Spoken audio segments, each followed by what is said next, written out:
This tutorial is going to go over the basic settings and preferences you'll want to set up in the CallTools platform before dialing out. Now, the first thing we're going to do is go over to PBX. And if you're looking at purchasing numbers from the CallTools platform, we're going to go to Phone Numbers, Purchase Individual DIDs. You're going to select either a toll-free or local number. You can also choose premium toll-free or local numbers that are SMS enabled. Once you select your number based upon area code, or if it's a toll-free, you'll just confirm your payment and you'll choose the routing of that number. Now the other thing is when you purchase those numbers, it automatically creates a caller ID for that number. If you're just looking at loading in the caller IDs you already have, you can come over here to caller IDs. If you have those caller IDs within a CSV file list, you can upload caller IDs this way, or you can choose to add an individual caller ID, set up your phone number, give the caller ID name no more than 15 characters, and then an internal name as well, which is just labeling the caller ID. This one is normally viewable to the customer if they have that available as a feature, but this one is internal. And then you would save your caller ID. Now if you have a number of caller IDs and you're looking at doing group local or group state matching, which is basically state matching the caller IDs you own that you've already loaded into the system, or local presence matching, which is basically matching the specific area code of the caller ID you have to the area code you're dialing out to. You would set up a caller ID group. You would add that caller ID group, and if you're looking at just adding all the numbers you've already loaded in or purchased from us, you would just come down to select all, and they'll be put in the group. You can name your group, and then you can come down below and save it. If you were looking for just specific numbers, or should I say specific area codes, you would come over here and select your specific area code and just come down and select all. And once that's done, of course, name and save. Now after you've created that, you're setting up the caller ID groups either on an agent account or you do it right through the campaign. Now the next thing we want to do is go over to Account and then Manager Settings. Now here's where you're going to manage your account or any additional manager accounts you decide to create. There is no limit on the manager accounts you can create. There is a limit, of course, on the agent accounts because that does have to do with the number of seats you've purchased. If we go over to Agents, we're going to go ahead and edit one of our agent accounts just to show you some of the necessary settings. So for agent, you're setting up your username, the password, and confirming the password. The first and last name and email address, they are optional. And then you have agent permissions. If you don't want a permission to be active, you click on the permission and it moves to inactive. If you want that permission to become active again, you would just click on it to make it active. Now down below you have external agent ID. That's only if you're working with an external CRM and that agent has a unique ID for that CRM. This is internal extension. If you're looking at agents to receive those internal transfers, you need to assign them an extension for that to happen. Now inbound ring time is in seconds for those inbound transfers or for numbers that are routed directly to your agent. You have some suppression options here which allow your agent to manually dial on either one of your lists. So this is your company do not call list or federal do not call list. You can also block access or allow them to see a prompt. You can enable call recording. Now caller ID type can be single number, or here's where you would set up the group local or state matching. Usually we'll recommend state matching because it does include local presence matching as well. And you'll set your default caller ID, but then you'll assign that caller ID group.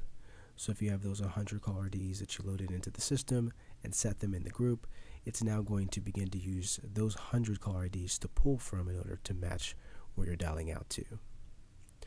You can set up your agent script here and assign that for your agent. You can also assign scripts to the campaign, and the campaign script will take priority over your agent script. But if your agent's manually calling out or receiving inbound calls to that agent, this script will be the one that pops up. You can enable voicemail. You can set them up to be an account manager as well. And you can also enable wait music. This would be music your agent hears as they wait to get connected to a call. And the last thing is skill level. So skill level has to do with our inbound queues. If your agent has a skill level of 5 versus an agent with a skill level of 3, the agent with a skill level of 5 will be the one who gets priority for that inbound call. If that agent isn't available, it'll then go to the next highest skill level agent, which would be the 3. Once that's done, you just save, and your agent's ready to go. Now from here, we want to move over to CRM, and we want to come down to dispositions. Now dispositions are company-wide, so this would be for every one of your agents. If you don't like a specific disposition, you can either edit the actual name and change it to something else, or you can completely delete the disposition altogether. You can also add new dispositions. And dispositions are very simple. You can give the disposition a name, for instance, callback, and you can choose if you want either one of these to apply to the callback disposition. So do you want to add it to the DNC? You can check that there, or add to Cellmate for reporting purposes. If neither would apply, you would just submit and save your new disposition. The next thing would be custom fields. If I go to create a field, you'll see that you can give the field name, for instance, social security number. You'll also give it a custom number, 7, and then you can choose the type. This would be for text because I'm putting in a social security number. I can also choose if I want this to always be displayed on the contact. And then once I'm done, I would click save. Now if this was a different type of field, I can also have different types like choices. So I can add different choices and add another choice. I can also bulk upload certain choices if I wanted to as well using a specific file. Or I can switch it over to a date and select the different date format that I want that to be in and then save. And then you'd be able to have your agents select from an actual calendar versus putting it in a specific format themselves. Now from custom fields, under the CRM, we want to come over here to campaigns and down below to upload settings. Now your upload settings are your default settings for the company, and this is specific to when you're loading a list into our system. So this is either choosing to scrub against contacts, scrub against your company DNC, or scrubbing federal DNC numbers. It will always remove duplicates from a specific list. And you can also choose the list type, whether it's a prospect or customer or reseller, and merge options, which would either preserve existing contacts, or you can choose to combine contacts and automatically merge the fields and the data as a result of it being the same contact in the system. If there is an option that you don't want to use, all you have to do is uncheck it. Once you've selected your options, you just want to click submit to save.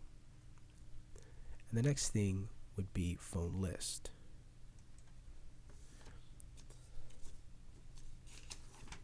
So it needs to be in a CSV format. You can either drop the file here, maybe from your desktop, or you can click to upload. So if we choose click to upload, I can come over here and select sample list and open. Now it's going to ask me to map the fields to the appropriate column. A lot of this, for the most part, should map up correctly if you went ahead and you named the columns within your list exactly the name of the field within our system. And as a result, it usually maps out. So we can see a lot of the information has city, state, zip. We have country, and we don't have alternate or mobile number. So I can choose to find alternate number and map that, as well as mobile number. And as long as everything looks correct, I can then select save. And my file was queued, but then it was uploaded successfully. And all I have to do is refresh my page. And you'll see all 6 uploaded here. The undialed means it was successfully uploaded. You can look at some of the stats of this list, and you can also look at the scrubs, so you can figure out what was scrubbed and why. I can see 1 invalid, 4 were duplicates, and 4 were on the company do not call list. Now from here we want to go to readout templates. And readout templates have to do with calling back on any list that you've loaded into the system and attached to a campaign. So let's go over here to edit, and we can see some rules here. So what this is designed to do is to queue a callback based upon the actual response that you got when you dialed that number. If I get a no answer, I can choose for my first attempt to call them back, and I can choose to do it an hour later. The second time, if I get a no answer, then it's going to go ahead and call them back, but it's going to do it 3 hours later. The third time, if I get a no answer, it's going to call them back 1 day later. As you can see, each response you can set up a first, a second, a third, all the way up to 30 attempts if you would like, and you would save that, and it will queue those calls to automatically be initiated through the campaign. Now if we go over to campaigns, we'll already see a few campaigns that have been created. Now we're going to come over here to add campaign, advanced setup. So this is the campaign. We're going to name the campaign, title it whatever you'd like. You will then be able to choose the caller ID type you'd like to go with for this campaign. So single number being one actual caller ID that you want to use, or the group random, group local, or group state matching. So if I go with group state matching, I still have to choose my default caller ID, which is just in case it does not match with the caller ID within the group. And then you're going to select your caller ID group, which are going to be the caller IDs you would like to pull from. I'm going to select local present match. Now let's come down here to campaign runtimes. This is the schedule for your campaign. The start and the end date. By default, it's set to start today and end a month later.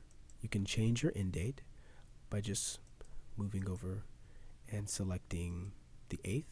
I can change it out even further than that and go out a full year too if I wanted to. Okay. Your start and your end times are going to be based upon the time zone that your company account is in. Mine is in Pacific, so 9 a.m. Pacific is set to start and 8 p.m. Pacific is set to end. And these are my active days, Monday through Friday. I can select Saturday as well. Time zone dialing hours has to do with the local start time for the time zone. Eastern time, Central time, Pacific time. And if it's not 8 o'clock in the morning at that time or later, then it will not dial that number. Regardless of the time zone, it'll make sure that it's 8 o'clock in that time zone. Same thing with the end hour. Now if we come down below, we have your campaign type and speed. So you have your dial type, power, preview, predictive. Now preview dialer it's basically click to call. It's your agent reviewing the actual contact information and then initiating the call if they want to, or skipping to the next person. The power dialer is you selecting the speed you want this campaign to dial out. So 3 channels per agent represents 3 numbers that will be called for each agent. 5 agents would mean 15 numbers. If you're looking at doing the predictive dialer, rather than choosing the speed, you're choosing your abandoned percent. Now an abandoned call is a live person, a person who picked up and said hello, but was unable to get connected to an agent because there wasn't an agent available. That's an abandoned call. You set the percentage, and our campaign will throttle the speed of the campaign based upon what that abandoned percent is. The next thing is your answer type. So you have live answers only. You can also connect live answers and voicemails, or you can do live answers in a pre-recorded voicemail drop. If you choose this option, you would have to already have your audio loaded in our system, and then you would select the audio file that you would like to choose. It will not allow you to save this campaign if you don't have an audio selected. Now if we move a little bit further, max calls and max agent connects. 0 will have no maximum. Abandoned options means that rather than just hanging up on an abandoned call, you can choose to have that individual wait for just a moment so that maybe an agent will become available and get connected to the call. You can choose to have it fail over into a different campaign, or you can choose to have that forward over to an external phone number. Your campaign visible to options are basically permissions to the campaign. You can make this viewable or visible to everyone, and that allows anyone to join it, or whichever specific agents or teams that you set to, those would be the only individual agents or teams that can have access to the campaign.